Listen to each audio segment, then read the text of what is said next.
আস্তে আস্তে করে একটা একটা করে কিছুক্ষণ নেড়ে চেড়ে এটাকে মেশাবো এবং ভাজবো।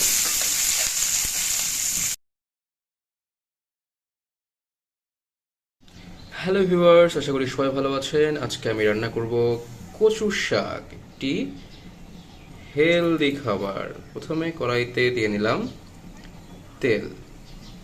তেলটা একটু নেড়ে চেড়ে দিই, পুরো কড়াইটা জুড়ে যাতে ছড়িয়ে পড়ে। আজকে ছুটির দিন, তো ভাবলাম ছুটির দিনে একটু কচুর শাক রান্না করি। তেলটা গরম হয়ে গেছে, এবার এর মধ্যে দিয়ে দেব শুকনো মরিচ। এরপরে এর মধ্যে দিয়ে দেব কেটে রাখা রসুন। এবার কেটে রাখা টমেটোগুলো দিয়ে দেব। কিছুক্ষণ নেড়ে চেড়ে এটাকে মেশাবো এবং ভাজবো।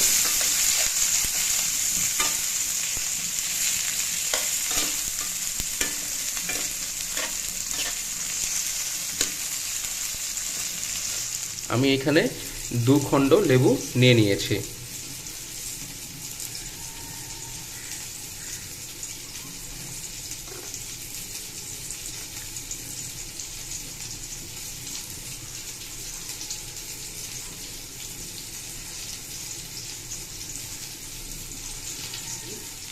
সেদ্ধ করা কচু শাক, যেটা আমি একটু আগে লেবু দিয়ে ম্যারিনেট করলাম, সেটা এখন এর মধ্যে দিয়ে দেব।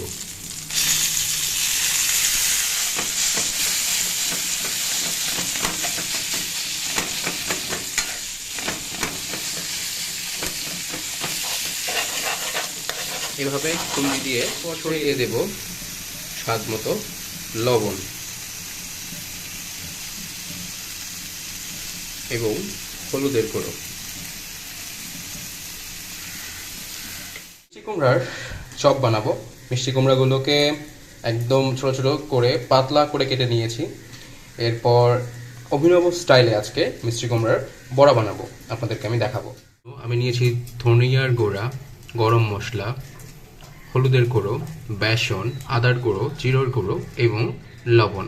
এই সবগুলোকে এখন পানি দিয়ে মিক্স করব। বড়ার মিক্সচার তৈরি হয়ে গেছে। আমার ফ্রাই প্যান গরম হয়ে গেছে। আমি এখন এর মধ্যে তেল ঢেলে দিয়েছি। যেহেতু বড়া বানাবো, সেই ক্ষেত্রে একটু তেলের পরিমাণটা বাড়িয়ে দিলাম। দেখুন দেখতে কি সুন্দর লাগছে। এখন আমি এই মিষ্টি কুমড়াগুলোকে তেলের মধ্যে আস্তে আস্তে ছেড়ে দেব। আস্তে আস্তে করে একটা একটা করে ছেড়ে দেব।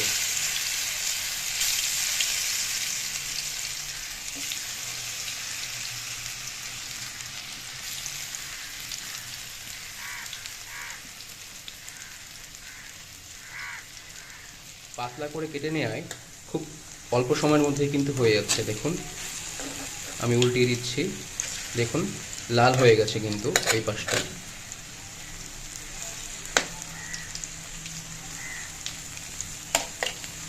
চমৎকার একটা গন্ধ বের হয়েছে, একটা ক্রিস্পি ক্রিস্পি ভাব চলে এসছে। আমার একদম লাল টকটকে মিষ্টি কুমড়ার বড়া। আমি এগুলোকে এখন আমার খাবার প্লেটে সাজিয়ে নেব। হয়ে গেল আমার দুপুরের খাবার, সাদা ভাত, গরম গরম ভাত, গরম গরম মিষ্টি কুমড়ার পাকোড়া বা বড়া যেটাই বলেন, এবং আমার কচুর শাক। চলুন এবার খেয়ে দেখা যাক কেমন টেস্ট হয়েছে। শেষ, এবার খাবার পালা। তো প্রথমে কচুর শাক দিয়ে একটু ভাত মেখে নেই।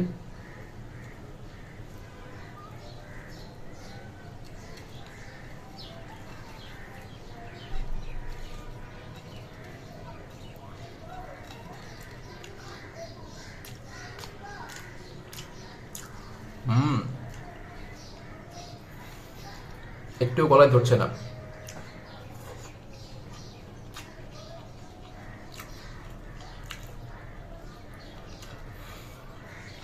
নিজে রান্না করা খাবারের মজাই আলাদা।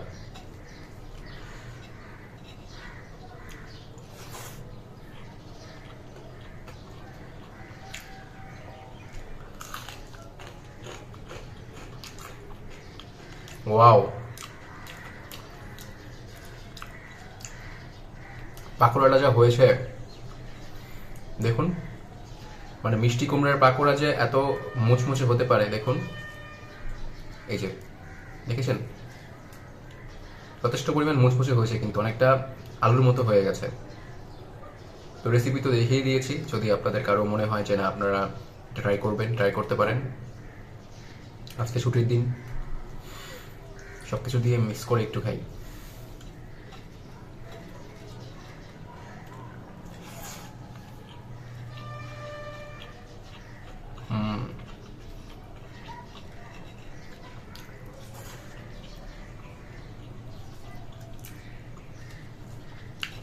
আপনারা জানেন তো কচু শাকে প্রচুর পরিমাণে আয়রন আছে, এটা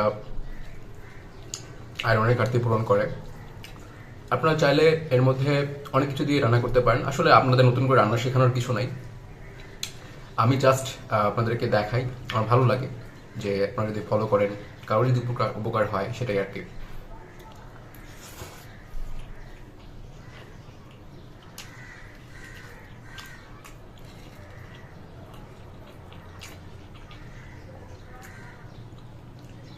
ঘরের খাবার সবচেয়ে সবসময় বেস্ট হয়।